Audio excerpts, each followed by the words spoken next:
Ok, on est en live. Et c'est parti.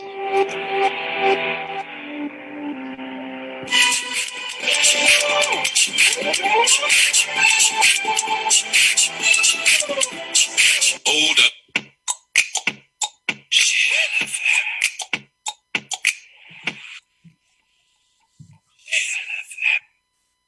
Bonjour et bienvenue à toutes et à tous pour une nouvelle émission lecture.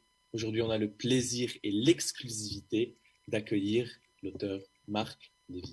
Alors Marc Lévy, bonjour et bienvenue sur GLFM. Bonjour. Alors, je le rappelle pour nos téléspectateurs, vous êtes l'auteur de Et si c'était vrai, votre premier roman qui a été notamment adapté au cinéma sous le nom de Just Like Heaven. Vos romans ont été traduits en presque 50 langues et vous avez également sorti récemment Ghost in Love, une histoire qui raconte l'aventure d'un pianiste qui rencontre un fantôme qui lui demande de l'aider à concrétiser l'aventure, à concrétiser un vœu qu'il n'a pas réussi à atteindre de son vivant. Alors, parlez-nous un peu de ce roman et de son contexte. Ghost in Love, c'est un roman que j'ai écrit, que j'ai publié l'an dernier. Donc maintenant, c'est mon avant-dernier roman puisque je vais bientôt en sortir un nouveau. C'est la rencontre, c'est un livre sur le rapport père-fils en fait, ou le rapport père-fille. C'est effectivement l'histoire d'un pianiste, un jeune pianiste qui voit réapparaître dans sa vie l'incarnation du fantôme de son père qui est mort il y a 5 ans, qui était déjà de son vivant, on va dire une grande gueule, un personnage assez volubile et qui prenait beaucoup d'espace. Et ce père revient en demandant à son fils un dernier service. Et ce service va entraîner ce pianiste dans un voyage vers San Francisco qu'il va faire en compagnie du fantôme de son père et qui va être je dirais l'occasion, l'opportunité pour lui d'aborder un certain nombre de sujets avec son père qui était probablement tabou de son vivant. Mais surtout, il va partir à la rencontre de l'homme qui était son père et non pas simplement du père qu'a été l'homme, si vous voyez ce que je veux dire. À votre âge, on est l'enfant de ses parents, et puis il arrive un moment dans la vie où on devient le parent de ses enfants. Et à ce moment-là, c'est assez étrange parce que au moment où on devient parent soi-même, et je me souviens très très bien de mes années de jeunesse où ce genre de propos me paraissait très étranger et complètement absent. Mais quand on devient parent soi-même, on se met peu à peu à comprendre ce que nos pères et nos mères nous ont le plus caché pendant toute notre enfance. C'est qu'avant d'être un père ou une mère, ce sont des hommes et des femmes. Et c'est quelque chose qu'on ne veut absolument pas voir pendant l'enfance. Et je crois d'ailleurs que les parents ne cherchent pas tellement à nous montrer. Mais ce sont des hommes et des femmes, et avec leur fragilité et leur force. Et il faut une certaine maturité dans la vie, finalement, je crois, ou une certaine générosité, ou une certaine perspective pour réussir à sortir de la peau de l'enfant qu'on est, pour essayer de donner un peu de cette tolérance à nos parents et de comprendre que aussi, ils ont leur vie, leurs moments de fatigue, leurs difficultés, leurs angoisses, leurs inquiétudes, leurs chagrins d'amour, etc., etc. Voilà. Et donc, c'est un livre qui raconte beaucoup de cela sur tous les silences qui existent. C'est un livre qui lève un peu le voile sur tous les silences et sur tous les non-dits de la relation parent-enfant. Et en même temps, c'est une histoire d'amour, puisque sans le savoir, évidemment, Thomas, au cours de ce voyage, qui a évidemment plein de péripéties, parce que c'est beaucoup plus compliqué qu'il n'y paraît de voyager avec un fantôme. Et le seul fait de parler avec un fantôme dans un lieu public vous fait passer pour un fou. Donc le roman relève bien sûr de la comédie, et il y a aussi dedans... bref, je vous en ai déjà beaucoup dit. Alors, vous dites souvent que vous n'avez pas de genre littéraire préféré en particulier. Pourquoi ? Non, je dis qu'en matière d'écriture, je n'ai jamais voulu m'enfermer dans un genre, et c'est vrai que je ne me suis jamais interdit de lire quelque genre que ce soit de littérature. En fait, pour plusieurs raisons. La première raison, c'est que il est dans la nature humaine de vouloir mettre les choses dans des boîtes, dans des cases, dans des registres. Et mais il est aussi de la nature humaine de beaucoup se tromper. Et donc, je fais très attention dans ma liberté de penser à ne pas me laisser influencer par la classification donnée par d'autres. Ensuite, un genre, c'est par définition réducteur. À quel genre de lecture appartient l'œuvre de Romain Gary? Bien, en fait, si on la lit avec amour et attention, on s'apercevra que Gary, au travers de ses romans, finalement, s'est inscrit dans différents genres. Mais surtout parce que lire, l'acte de lire ou d'écrire, pour moi, est intimement lié à la liberté à la liberté avec un grand L, ou je dirais même aux libertés qui nous sont accordées. D'ailleurs, tous les autocrates, tous les dictateurs commencent par brûler les livres. Et ça n'est pas pour rien que les dictateurs s'attaquent aux livres. Ça n'est pas pour rien que dans les pays totalitaires, la lecture est censurée. Pourquoi ? Parce que la lecture nous raconte quelque chose, qu'elle suscite des émotions, qu'elle est capable de créer l'empathie, qu'elle est capable de soulever les foules, qu'elle est capable de nous faire changer de point de vue, ou tout du moins de nous faire réfléchir à des questions. Et donc, eh bien, tous les autocrates et tous les dictateurs veulent surtout que nous ne réfléchissions pas et veulent surtout nous empêcher de prendre des décisions par nous-mêmes ou de nous faire nous-mêmes une opinion, ou surtout de partir à la rencontre de la différence, vous voyez, de choses qui sont différentes des nôtres. Bref. Donc la littérature est pour cela censurée. Et donc il y a dans l'acte de lire et dans l'acte d'écrire un terrain de liberté qui est inouï. Or, la liberté, et vous le savez très très bien, et je pense que au Liban on le sait probablement mieux qu'ailleurs, la liberté, ça n'est jamais un acquis. Elle est remise en cause en permanence. Et les despotes n'ont de cesse que de vouloir attaquer cette liberté. Alors quand elle nous est offerte, elle est extraordinairement précieuse, cette liberté. Et je pense qu'il faut la chérir, il faut l'entretenir, il faut la développer et il faut lui donner des ailes. Et donc, si vous voulez imaginer, pour moi, une bibliothèque, c'est un champ à ciel ouvert. Donc, avec je dirais des milliers de fleurs. Pourquoi est-ce que je prendrais toujours la même ? Vous voyez, ou pourquoi est-ce que je me cantonnerais à un tout petit bout du terrain en me disant non, ça c'est mon genre à moi, ça c'est mon arbre, je ne bouge pas de cet arbre-là, alors que le monde vous est ouvert. Donc, au contraire, toutes les littératures m'intéressent. Après, il y a dans l'évolution des choses ce qu'on appelle la formation du goût. Vous voyez, par exemple, quand j'avais 16, 17 ans, j'adorais les films d'horreur, mais j'adorais ça. Ça n'est pas Capra, mais j'adorais ça. Aujourd'hui, j'aime plus. Si mes enfants veulent en regarder un, j'en regarde un avec eux pour me marrer. Mais donc, bien sûr, on a des périodes dans la vie, dans nos goûts. On a des goûts musicaux, littéraires, cinématographiques, qui évoluent avec les années. Mais l'important, je trouve, pour moi en tout cas, c'est de ne pas s'enfermer dans un genre et de ne plus vouloir en sortir, parce que je trouve qu'on se prive d'énormément de beauté et de liberté que nous offre le monde. Effectivement. Alors, beaucoup d'écrivains incluent des éléments de leur vie dans leurs personnages ou dans leurs histoires. Est-ce que c'est le cas pour vous ?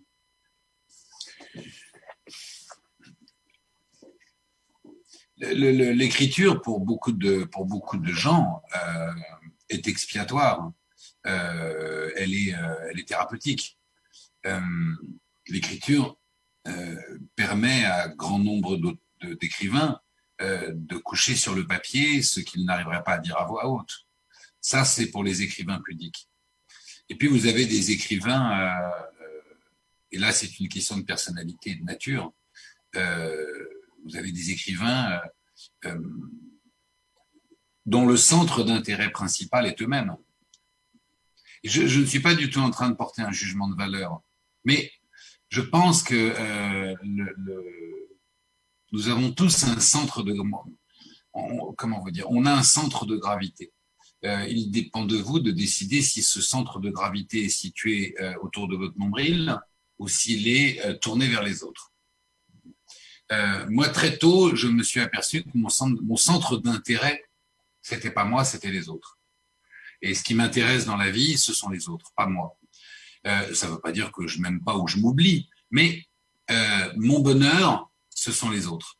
Et mon envie d'aimer, elle est pour les autres. Voilà. Et tout ce que je fais dans la vie, je l'ai fait avec l'envie de partager, pas l'envie de le vivre pour moi. Par exemple, je pourrais prendre un exemple très simple, mais finalement, manger vous voyez, mon gâteau préféré, si je le mange seul, il a beaucoup moins de goût. Et j'aime, ouais, ça a toujours été comme ça. Bon. Donc, quand j'écris pas sur moi, j'écris sur les autres, j'écris sur ce que je vois et sur ce que j'aime. Vous avez des écrivains, j'en connais quelques-uns, je les nommerai pas, mais vous avez des écrivains qui n'aiment, comment dire, pour lesquels l'histoire la plus importante à raconter, c'est la leur. Pour moi, les histoires les plus importantes à raconter, c'est celles des autres. Pour moi, comment vous dire, mon histoire et mon vécu par rapport au sort du monde, à ce qui se passe dans le monde en ce moment, à ce que vivent les gens, à ce que vivent. Je trouve pas que, vous voyez, ma vie soit d'une pertinence telle qu'elle soit un sujet de roman intéressant. Après, quand on en arrive à la vie des personnages qui peuplent le roman, il est très difficile, voire même, je pense, impossible, de fabriquer ces personnages, ces marionnettes, sans leur donner des intentions qui vous appartiennent par moment. C'est-à-dire que quel que soit votre niveau de pudeur, il y a forcément de vos émotions, de vous-même, de vos chagrins, de vos joies, de vos peines, de vos amours, qui va transpirer dans le roman que vous écrivez et qui va amener ce muscle à l'histoire. Donc voilà la réponse que je voulais vous donner, c'est de vous dire que raconter une histoire qui soit la mienne, qui soit l'histoire de ma vie, je trouve ça d'un ennui terrible. Est-ce que mes personnages, dans mes personnages, il y a de ce que j'ai vécu, de ce que j'ai ressenti, même si ma pudeur me pousse à tout faire pour que ce ne soit pas le cas, il est impossible, vous voyez, ce serait impossible autrement.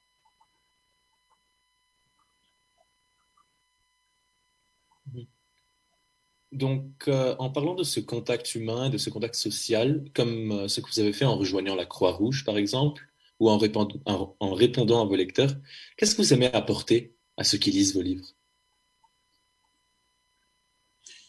Je ne me pose pas la question, parce que pour tout vous dire, ce serait très impudique, je trouve, vous voyez, de se positionner soi-même en tant qu'écrivain en disant j'ai un message à partager ou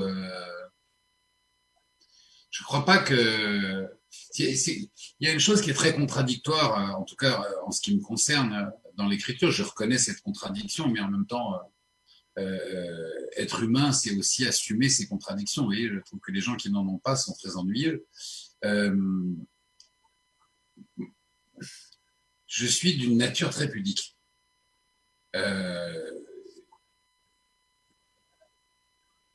C'est comme ça. J'ai toujours été comme ça. Donc, parlez de moi, on en revient à la question de tout à l'heure, parlez de moi, quelque chose qui me met très mal à l'aise, par pudeur. Et dans la vraie vie, j'ai toujours été très pudique sur mes sentiments. Vous voyez, moi, quand j'avais 20 ans ou 25 ans et que j'entrais dans une soirée et que je tombais sous le charme d'une jeune femme, il me fallait 6 mois pour traverser la place et oser aller lui dire que je la trouvais belle. En attendant, un autre type était passé par là, il l'avait épousée. Enfin, j'exagère, mais vous comprenez l'idée. Et donc, mais j'ai toujours été très, très pudique. Et évidemment, l'écriture, dans l'écriture, il y a une forme d'extraversion. Vous Et donc, on en revient à ce que je vous disais tout à l'heure, c'est-à-dire que le papier permet de dire des tas de choses qu'on n'arrive pas à dire à voix haute. Dans ce roman Ghost in Love, dont on parlait tout à l'heure, il y a énormément de choses que j'ai écrites à mes enfants, finalement. C'est-à-dire que dans cette fiction entre père et fils, le jeu, c'est quoi? Le jeu, c'est finalement, on s'écarte de la leçon de morale.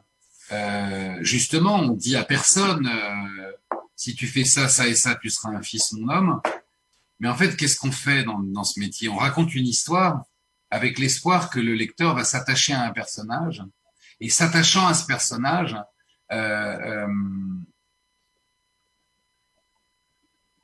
se mettre en phase avec lui. Et qu'il y ait une forme de partage silencieux d'intention, de réaction et d'émotion avec ce personnage. Le thème de la parentalité, enfin bon, vous voyez, je vais vous donner un exemple. À la fin du roman, peu après la publication du roman, j'ai reçu une lettre qui m'a beaucoup touché d'un lecteur qui m'a dit je viens de refermer Ghost in Love et ça fait des années que mon père et moi on se parle plus. Et aussitôt le livre fermé, je l'ai appelé et je déjeune avec lui cette semaine. Alors, jamais je n'oserais vous dire que c'était mon intention avant d'écrire le roman, parce que ce serait d'abord mensonger et puis ce serait prétentieux. Mais je crois que s'il y a une intention qui est commune à travers, je dirais, les 20 romans que j'ai écrits, c'est d'ouvrir à la tolérance, je crois. C'est de véhiculer à travers mes personnages des valeurs d'humanité. Parce que je crois profondément en l'humanité et en ses valeurs. Et donc, dans tous mes romans, je me suis efforcé. Vous voyez, par exemple, aujourd'hui,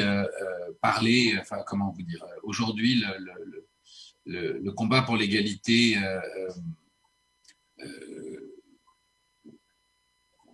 est très d'actualité, heureusement, que ça soit vous voyez, que ça soit pour les,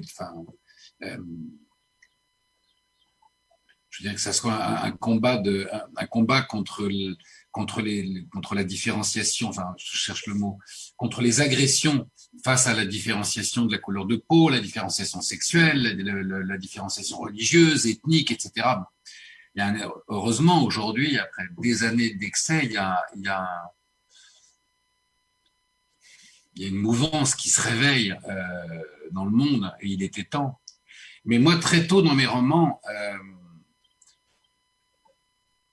j'ai voulu faire de mes personnages des personnages différents et qu'on aime cette différence au lieu de la stigmatiser. Vous voyez, j'ai écrit une comédie romantique dont l'héroïne est en fauteuil roulant.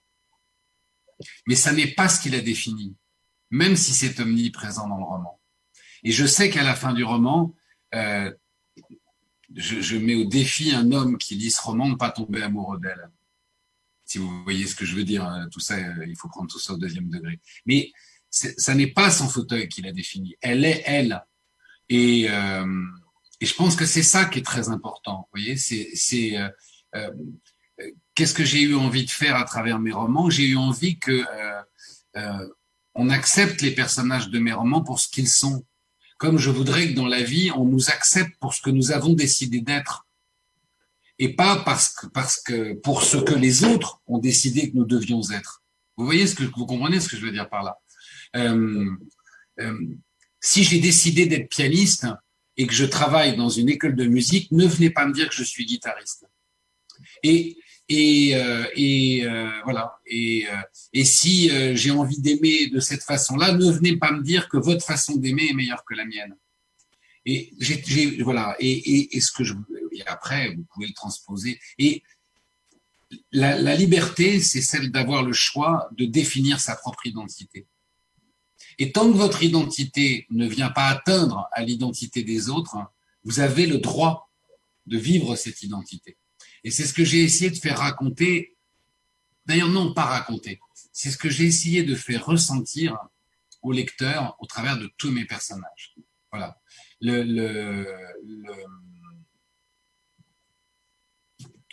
L'humanité.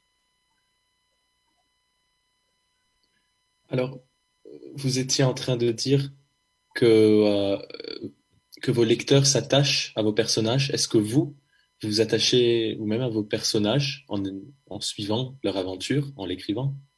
Oui, bien sûr. D'ailleurs, un de mes romans qui s'appelle L'étrange voyage de Monsieur Daldry ne devait pas du tout s'appeler comme ça. Il devait s'appeler L'étrange voyage d'Alice Pendlebury. Mais dans le roman, il y a ce personnage de Monsieur Daldry. Et pendant que j'écrivais ce roman, Daldry est devenu mon meilleur ami. Et j'arrivais pas à me séparer de lui à la fin du roman. Il faut que vous compreniez, alors je sais ça peut paraître schizophrénique, mais j'ai passé des mois à raison de 10 heures par jour à parler avec lui, à écrire avec lui. Et quand je suis arrivé à la fin du roman, j'arrivais pas à me séparer de lui. C'était affreux. J'avais l'impression que j'avais ramené mon meilleur ami à la gare. Et j'avais en tête tellement de choses à lui dire. Et du coup, j'étais tellement malheureux que j'ai rebaptisé le roman et je l'ai appelé L'étrange voyage de Monsieur Daldry parce que du coup, bah, je parle toujours de lui à chaque fois que j'évoque le roman. Voilà encore un roman, vous voyez, qui était, vous voyez comment Daldry, voilà, c'est l'histoire d'une jeune femme qui va partir à la recherche de ses origines et qui va découvrir un secret de famille caché depuis très longtemps. Et bon, je ne vais pas trahir la fin du roman, mais en fait, finalement, c'est un roman. Par rapport au fait qu'au moment où j'ai écrit ce roman, se révélaient à moi mes origines grand-parentales turques, eh bien, c'était un roman extrêmement engagé. Ouais, c'était très marrant parce que, bon, ayant perdu une grande partie de ma famille décimée pendant la Deuxième Guerre mondiale, notre passé on parlait très peu de notre passé familial. Et puis à un moment donné, le constat s'est imposé et mes grands-parents paternels étaient turcs. Pas un peu turcs, ils étaient turcs. Voilà, c'était une vieille famille turque d'Izmir. Donc je suis, voilà, vous voyez, je suis français, mais américain, mais je suis aussi turc. Bon, enfin, et alors, ce qui est très marrant, c'est qu'à ce moment-là, quand ça s'est su en Turquie, mes bouquins sont, dans certaines librairies, mes bouquins sont passés de la littérature étrangère à littérature turque. Et du coup, j'ai écrit un bouquin immédiatement où j'ai abordé la question arménienne. Parce que c'était, vous voyez, à partir de ce moment-là, je pouvais plus, vous voyez, je ne pouvais pas être un petit enfant de la Shoah enfin, un petit enfant descendant de la Shoah et ignorer la question arménienne. Donc, je l'ai fait. Et voilà. Ils n'ont pas voulu publier le livre là-bas pendant 2 ans, puis après, ils l'ont publié. Est-ce que vous auriez un conseil à donner aux écrivains en herbe qui ont notre âge? Ouais, en fait, j'en aurais deux. Le premier, c'est n'en écouter aucun, parce que les conseils, c'est super chiant. Mais si je devais vous en donner un seul vraiment utile, ne pensez jamais à la publication quand vous êtes en train d'écrire. C'est pour moi la plus grande absurdité de l'écriture. C'est-à-dire que vous ne pouvez pas savoir le nombre de gens, jeunes et moins jeunes, qui m'ont écrit au cours de ma carrière pour me demander des conseils, non pas parce que pas des conseils en me disant mais alors le caractère, comment est-ce qu'on y va, mais comment on fait pour être publié et souvent je réponds mais vous avez terminé votre manuscrit? Non, je ne l'ai pas encore commencé. Imaginez que quelqu'un se dise tiens, je vais frapper à la porte d'un professeur de musique parce que je voudrais apprendre le piano. Mais la première question que je vais lui poser, c'est quand est-ce que je vais jouer mon premier concert à Pleyel? Vous voyez, quand est-ce que je vais jouer à Carnegie Hall? Ben, écoutez, commencez déjà par apprendre le piano. C'est quand même, puis on verra ensuite. Donc, sérieusement, ne pensez pas à la publication parce qu'il n'y a rien de plus inhibant. On n'écrit pas pour être publié. On écrit parce qu'on a quelque chose à raconter. On écrit parce que même si certains jours c'est pénible, difficile, ennuyeux, long, on écrit parce qu'on a envie d'écrire, parce qu'on a besoin d'écrire, parce qu'on a des choses qu'on a envie de partager, parce qu'on a des choses qu'on a envie de raconter. Ensuite, il faut savoir que écrire, allez, c'est 20% du travail. Et 80% du travail, c'est réécrire. Réécrire et réécrire. Regardez, il y a un énorme mensonge, il y a une énorme mystification autour de l'écriture. Le plus grand mensonge, c'est le bobard qui raconte que Kerouac a écrit La Route en 40 jours. Kerouac n'a pas écrit La Route en 40 jours. Kerouac a écrit La Route en 5 ans. Parce que La Route, c'est une agglomération d'une quantité de manuscrits qui avaient été rejetés par son éditeur. Et un jour, il s'est mis au travail et sur un rouleau, il a tapé, comment vous dire, il a aggloméré en 40 jours le fruit de 4 ans de travail. Bon. Mais il y a une énorme mystification au niveau de l'écriture. Je ne vous dis pas qu'on ne peut pas écrire un roman vite. Hein. Je sais que mon ami Jean-Christophe Ruffin s'est enfermé dans son chalet, coupé du monde, et qu'il a écrit Rouge Brésil en 2 mois et demi. Ce n'est pas la question. Mais, encore une fois, Rouge Brésil est la maturation d'années de vie et d'années, voyez, d'un récit qu'il avait construit dans sa tête depuis des années. Bref. Mais voilà, mon conseil, c'est que il n'y a pas, enfin, bien sûr, il y a quelques Mozart, mais il faut se méfier des Mozart parce que c'est le drame de Mozart, c'est que voyez, il empêche tout le monde de faire du, voyez, enfin, de se mettre au piano, ou il empêche tout le monde d'écrire de la musique parce que bon, donc, oubliez les Mozart, voilà, oubliez les génies. Moi, je n'ai jamais été un génie. Et enfin, sauf si vous en êtes un, tant mieux pour vous, mais dans ce cas-là, vous n'avez pas besoin de conseils. Donc, oui, il faut oublier les génies et comprendre que tout est une question de travail. Voilà. Vous deviendrez un grand pianiste si vous passez des heures et des heures et des heures et des heures à travailler votre piano. Voilà. Et si vous vous mettez demain à la sculpture, écoutez, vous vous voyez arriver comme ça devant un bloc de marbre et puis vous faites tac, tac, tac, tac, tac, et hop, le cheval est là. Non. Bon. Et bien, l'écriture, c'est pareil. Et c'est pour ça que je me dis que écrire, c'est réécrire, réécrire, réécrire. Arriver à trouver sa voix, sa vérité, faire parler ses personnages. Alors, comment vous dire, des conseils d'écriture. Je pourrais, enfin, d'abord, je n'aurais pas de conseils à donner parce que chacun a sa façon d'écrire, mais je pourrais partager, peut-être que je le ferai un jour, vous voyez, le fruit de 20 ans, ou de 25 ans, ou de 30 ans d'écriture. Et je crois qu'on finalement, on apprend beaucoup mieux aux autres ce qu'il ne faut pas faire plutôt que ce qu'il faut faire. Je ne crois pas du tout, vous voyez, à toutes ces règles qui ont dirigé le cinéma et l'écriture et tous ces gens qui vous disent il faut 3 actes, il faut machin, etc. Il faut qu'il y ait une arche qui soit comme ça. Ça, pour moi, c'est le cadre de ceux qui n'ont pas d'imagination. Et tous les bons romans, tous les bons films ont dérogé à toutes les règles. Effectivement.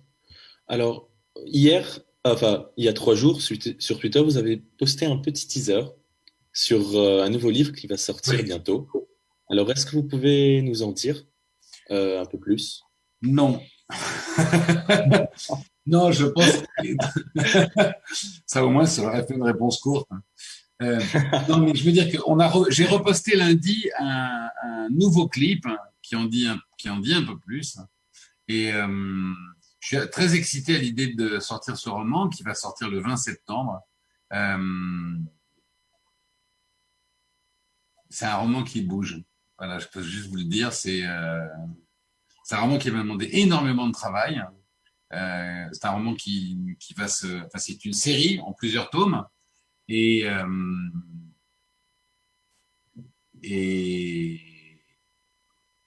je crois que j'ai jamais pris autant, pardonnez-moi l'expression, mais j'ai jamais pris autant mon pied en écrivant qu'en écrivant celui-là. C'est-à-dire que ça a été et il me tient vraiment aux tripes. Alors c'est un roman, c'est vraiment un roman qui bouge, voilà. Alors je pense que vous allez, enfin, si vous voulez, je vous fasse un minuscule pitch du roman. Ce que je peux vous dire de ce roman, la série s'appelle 9 parce qu'ils sont 9 personnages. Et ils sont 9 qui œuvrent pour le bien et pourtant ils sont 9 hors la loi. Et c'est un roman à la fois d'aventure, c'est un roman politique, c'est un thriller, c'est un roman qui repose sur une succession de vrais scandales. Et, et les personnages qui composent cette histoire, quand vous parliez de s'attacher à des personnages, je crois, sont ceux auxquels je me suis le plus attaché en 20 ans. Et je peux même vous dire une chose, c'est que je crois que je suis tombé fou amoureux d'une des, d'une des héroïnes du livre. Mais j'ai aucune chance avec elle. Waouh. Bah, ça donne envie de lire, en tout cas. Regardez la bande-annonce. Je pense qu'on a fait une bande-annonce qui résume. Vous savez, c'est toujours un auteur parle toujours très très mal en quelques mots de son roman parce que il lui a fallu à peu près 400 ou 500 pages pour raconter l'histoire. Donc, quand on lui dit est-ce que vous pouvez me la raconter en quelques mots, c'est très difficile. Mais regardez la bande-annonce que vous trouvez sur ma page Instagram ou sur mon compte Twitter ou sur mon site. Voilà, elle dure 32 secondes et elle en dit plus long que tout ce que je viens de vous dire. Alors, merci beaucoup, Marc-Lévy, pour Merci à cette vous. et bonne continuation Bien, dans votre et à tous vos auditeurs. Et puis, je vous souhaite une bonne journée et surtout d'être en bonne santé. Merci à vous aussi. Au revoir. Au revoir. Au revoir.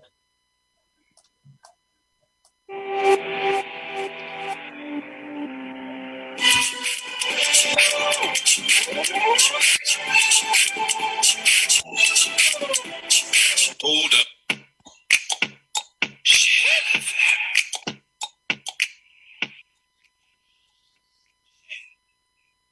Et c'est la fin de notre émission avec Marc Lévy. Et je vous dis à bientôt pour une nouvelle émission, bientôt. Et restez